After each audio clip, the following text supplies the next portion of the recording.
राम राम, नमस्ते गाइस। मैं बिन्नू मनकापुरिया, मेरा नाम कीर्ति सिंह है। मेरा जन्म एक छोटे से गांव में हुआ है। यूपी गोंडा ज़िले के चौकनिया गांव में हुआ। मनकापुर के में आता है, वो मनकापुर में आता है। और हम 6 बहनें हैं और भाई नहीं है। मेरे पिताजी सचिव थे और अब वो इस दुनिया में नहीं हैं। तो हम लोगों ने बहुत संघर्ष किया पिताजी के ना रहने के बाद। जब 4 बहनों की तो शादी हो गई थी और 2 बच्चे थे, 2 बहनें बच्ची थी। एक्चुअली क्या हुआ ना कि हम मेरा बचपन ही था। बचपन जब मैं बहुत छोटी थी, मतलब 4th क्लास में मैं पढ़ रही थी, तभी मेरे पिताजी का एक्सीडेंट हो गया था और बहुत बड़ी दुर्घटना थी। मतलब उसमें जितने भी लोग थे वो सब ख़त्म हो चुके थे, सिर्फ मेरे पिताजी ही बचे थे। वो भी उनका बहुत ज़्यादा ऑपरेशन हुआ, कैसे करके वो मतलब उनके पैर की हड्डी को काट के उनका पैर छोटा हो गया था। मतलब वो विकलांग हो गए थे, लेकिन हाँ जिंदा थे, हम लोग के आँख के सामने थे। मतलब एक होता नहीं है कि पिता रहते हैं तो जिम्मेदारियों का उतना एहसास नहीं होता है। और एक पिता ना हो, किसी के पास भी, जिसके पास पिता ना हो वो ही समझ सकता है कि एक पिता का ना होना किसी के घर में मतलब कितने दुख की बात होती है, कितना संघर्ष भरा जीवन होता है। और फिर मैंने पढ़ाई की है, मेरा पीजी है, पॉलिटिकल साइंस से मैंने किया है, राजनीति शास्त्र से मैंने एमए किया हुआ है। और मैं अपनी बहनों में सबसे छोटी हूँ। वैसे मैंने सोचा कि मैं अपने दिल की बात किसी और से कह नहीं सकती, मतलब तो मैंने सोचा एक बार देखते हैं, ट्राई करते हैं सोशल मीडिया पे ही। अगर आ गए हैं, आप लोगों का सपोर्ट मिला तो हो सकता है मैं आगे बढ़ जाऊँ। पिताजी नहीं थे तो हम लोगों की ज़िंदगी में बहुत ही ज़्यादा संघर्ष थे। मतलब भाई था नहीं, घर में कोई चीज़ के लिए, एक एक चीज़ के लिए तरसना, एक एक रोटी के लिए तरसना। मतलब क्या कैसे क्या मैनेज करना है, कहाँ से क्या करना है, कहाँ से लाना है, आज क्या करना है, क्या नहीं करना है। मतलब एक टाइम का अगर भोजन हो जाए तो दूसरे टाइम का सोचना पड़ता था कि मतलब कहाँ से आएगा। और कभी कभी तो ऐसा होता था कि हम लोग ना मतलब घर पे अगर रोटी होती थी ना, तो जिसे साग भाजी नहीं होती थी तो हम लोग नमक से ही खा के मतलब आराम से रह जाते थे, सो जाते थे खा के। और बहुत खुश भी रहते थे कि मतलब माँ, मतलब जो मेरी मम्मी है, अम्मा कहते हैं कि उनको फील ना हो कि हमारे बच्चों को कोई तकलीफ़ है। और क्योंकि अगर किसी माँ के अगर बच्चे तकलीफ़ में रहते हैं तो ऑफकोर्स माँ भी बहुत तकलीफ़ में हो जाती है।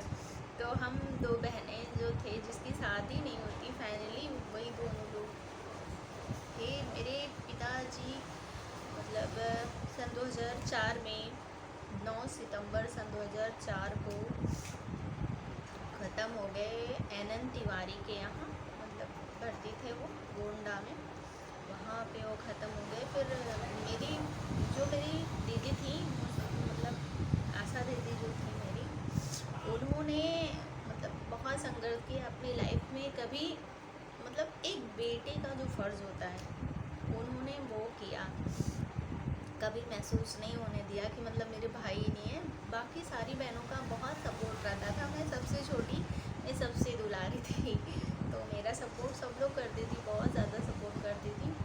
बट उन्होंने मुझे पढ़ाया लिखाया और वो खुद पढ़ाती थी और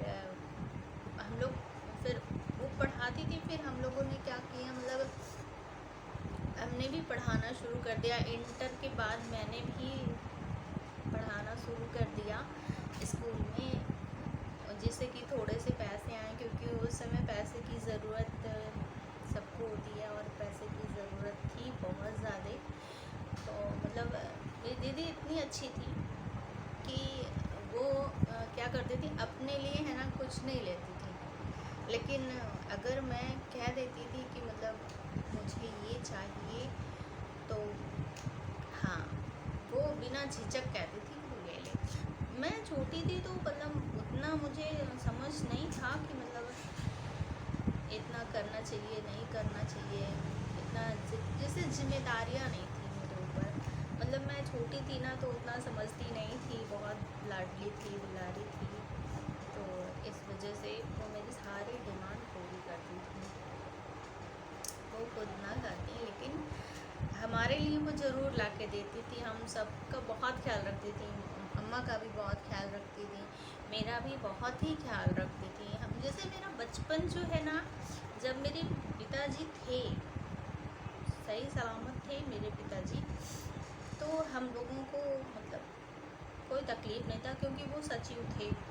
तो पैसे आते थे, पैसे की दिक्कत कभी नहीं थी, लेकिन उनके ना रहने के बाद हम लोगों ने इतनी गरीबी देखी, इतनी गरीबी देखी कि जी उठ गया था गरीबी से, कि यही मन कर रहा था कि अब ना ही रहें, ख़त्म ही हो जाए। लेकिन वो कहते हैं ना, संघर्ष से जीवन है, इंसान को संघर्ष करते रहना चाहिए।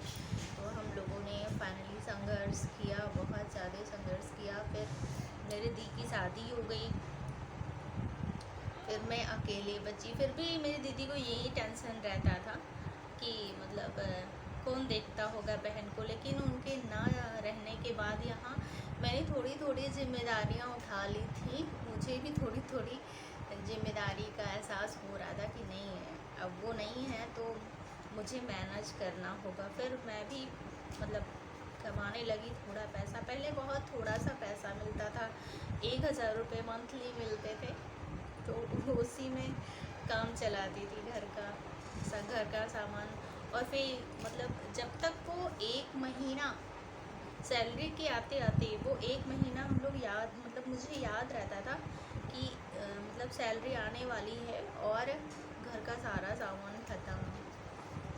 तो वो 1000 पता ही नहीं चलता था कि मतलब यूँ आया और यूँ चला गया, और 1000 में कुछ होता ही नहीं था। मतलब क्या करते कुछ समझ में ही नहीं आता था, लेकिन उसी में मैनेज कर लिया जाता था। बहुत ज़्यादा हम लोगों ने संघर्ष किया। मैं बहुत खुशमिजाज की थी और बहुत फ्रैंक थी। मैं शुरू से बहुत ज़्यादा फ्रैंक थी और आज भी मैं बहुत ज़्यादा फ्रैंक हूँ, क्योंकि मैं आज़ाद ख्यालों की लड़की हूँ। मतलब बहुत आज़ाद ख्यालों की हूँ। मैं सोचती हूँ किसी को बाउंडेशन में नहीं रखना चाहिए और जिसकी जो मर्ज़ी वो कर सकता है। फिर फाइनली मेरी भी शादी हो गई 30 जनवरी सन 2013 में मेरी भी शादी हो गई। फिर भी मुझे टेंशन लगा रहेगी, माँ का कौन ख्याल रखता हो। मैं शुरू से मतलब एक होता नहीं है कि मतलब माँ बाप के प्रति हमको लगता है ना कि जो छोटे और बड़े होते हैं, जैसे जो छोटे बच्चे होते हैं उनको अपने माँ बाप का बहुत ख्याल आता है। मतलब भले कुछ भी हो जाए लेकिन बहुत प्यार आता है, बहुत ज़्यादा। हम क्या ही बताएं कि मतलब रहते ससुराल में थे, लेकिन मतलब नहीं जाता था यहाँ का ध्यान हमेशा रहता था कि मतलब कैसे करती होंगी मेरी माताजी वहाँ पे, कैसे क्या होता होगा। मैंने बहुत कोशिश किया कि मतलब हटा दूँ, फिर क्या ही करती। जिम्मेदार थी ना, तो माताजी की याद बहुत आती थी, अक्सर बात किया करती थी। जो थोड़ी बहुत हेल्प हो जाती थी तो मैं वो भी कर देती। अक्सर शादी के बाद भी मैं यहीं पे रहती थी, माताजी के पास ही। मतलब मुझे एहसास नहीं हुआ कि मेरी शादी हो गई है। फाइनली मैं ज़्यादा से ज़्यादा अपने माँ के पास ही रही। जैसे वहाँ 2 महीने 3 महीने रहती तो मुझे बहुत ज़्यादा याद आती मेरे माँ की। फिर हम लोग चले आए और फिर मुझे पता था कि मतलब पिताजी नहीं है तो माताजी को कितनी तकलीफ़ होती होगी, उनके घर का खर्चा कैसे चलता होगा, कैसे कोई क्या चीज़ जिस चीज़ की ज़रूरत होगी, हम तो बहनें थे तो ला के देते थे उनको। कोई भी चीज़ जैसे ज़रूरत थी तो अपना कमा के ही दिन काटते थे, लेकिन अब हम नहीं हैं तो उनका कैसे कटता होगा, मतलब कैसे क्या चीज़ लाती होंगी, कैसे क्या चीज़ खाती होंगी।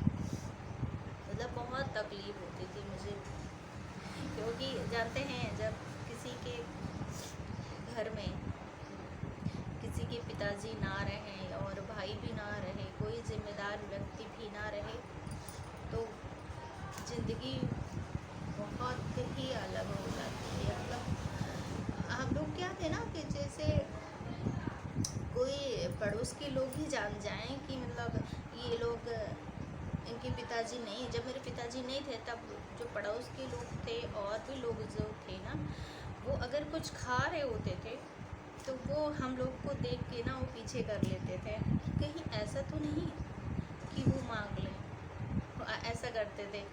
और हमारे घर अगर रिश्तेदार आ जाएं तो अगर वो लोग थोड़ा कुछ खाने पीने को दे दें ना, मिठाई वगैरह, बिस्किट, मिठाइयाँ, ये सब भी नहीं होती थी। तो उस समय बहुत गरीबी थी, पैसा भी नहीं था, तो अगर कोई दे देता था तो उसके बाद भी ताना सुनना पड़ता था कि मतलब ऐसे रिश्तेदार को बुलाते क्यों हो, जब पानी पिलाने का नहीं है, पास में पानी पिलाने की औकात नहीं है तो क्यों बुलाते हो, मतलब ऐसा सब लोग बोल देते थे। लेकिन कहते हैं ना कि समय बहुत बलवान होता है, हर इंसान का समय एक जैसा नहीं होता है, और परिवर्तन ही प्रकृति का नियम है और परिवर्तन होता रहता है। पहले से ज़्यादा बहुत ही अच्छा हो गया है। बहरहाल बस मेरी इतनी ही कहानी है और आगे की कहानी मैं अगले ब्लॉग में बताऊंगी। और हाँ, अगर मेरा ब्लॉग अच्छा लगे आप लोगों को तो प्लीज़ सपोर्ट करिएगा, और जो मेरे ब्लॉग में नए होंगे वो प्लीज़ मेरे चैनल को सब्सक्राइब कर लेंगे और बेल आइकन ज़रूर प्रेस कर देंगे। मैं उम्मीद करूँगी कि आप लोगों को मेरा ब्लॉग अच्छा लगे। मेरा फर्स्ट ब्लॉग है, मैंने अभी बनाया नहीं है, लेकिन कोशिश किया है कि मैं जो कह पाऊँ अपने उससे ज़ुबान से वो कह दूँ। तो एक पिता की बहुत ज़रूरत होती है घर में। जान लीजिए कि जैसे सर से छत नहीं है, वैसे घर में अगर पिता नहीं है तो सर पे छत नहीं है।